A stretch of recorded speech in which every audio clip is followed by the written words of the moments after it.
ಕೇರಳಕ್ಕೆ ನೀಡಿರುವ ಏಮ್ಸ್ ಆಸ್ಪತ್ರೆ ಕಾಸರಗೋಡು ಜಿಲ್ಲೆಯಲ್ಲಿ ಸ್ಥಾಪಿಸುವಂತೆ ಆಗ್ರಹಿಸಿ ವ್ಯಾಪಾರಿ ವ್ಯವಸಾಯಿ ಏಕೋಪನ ಸಮಿತಿ ವತಿಯಿಂದ ಜಿಲ್ಲೆಯಾದ್ಯಂತ ಸಹಿ ಸಂಗ್ರಹ ಕಾರ್ಯಕ್ರಮ ನಡೆಯಿತು. ಮಂಜೇಶ್ವರ ಘಟಕದ ವತಿಯಿಂದ ನಡೆದ ಸಹಿ ಸಂಗ್ರಹ ಕಾರ್ಯಕ್ರಮವನ್ನು ಮಂಜೇಶ್ವರ ಬ್ಲಾಕ್ ಪಂಚಾಯತ್ ಅಧ್ಯಕ್ಷ ಎಕೆಎಂ ಉದ್ಘಾಟಿಸಿದರು. ಮಂಜೇಶ್ವರ ಘಟಕದ ಅಧ್ಯಕ್ಷ ಬಶೀರ್ ಕನಿಲಾ ಅಧ್ಯಕ್ಷತೆ ವಹಿಸಿದರು.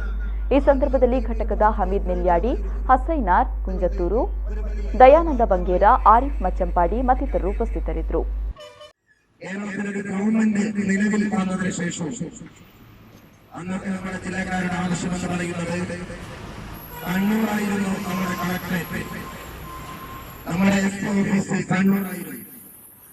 അന്നത്തെ ഏറ്റവും വലിയ ആവശ്യമെന്ന് പറയുന്നത് 2024 കരുണാകരന്റെ മന്ത്രിസഭ കാസർഗോഡിന് ഒരു ജില്ല പ്രഖ്യാപിക്കുന്നത്.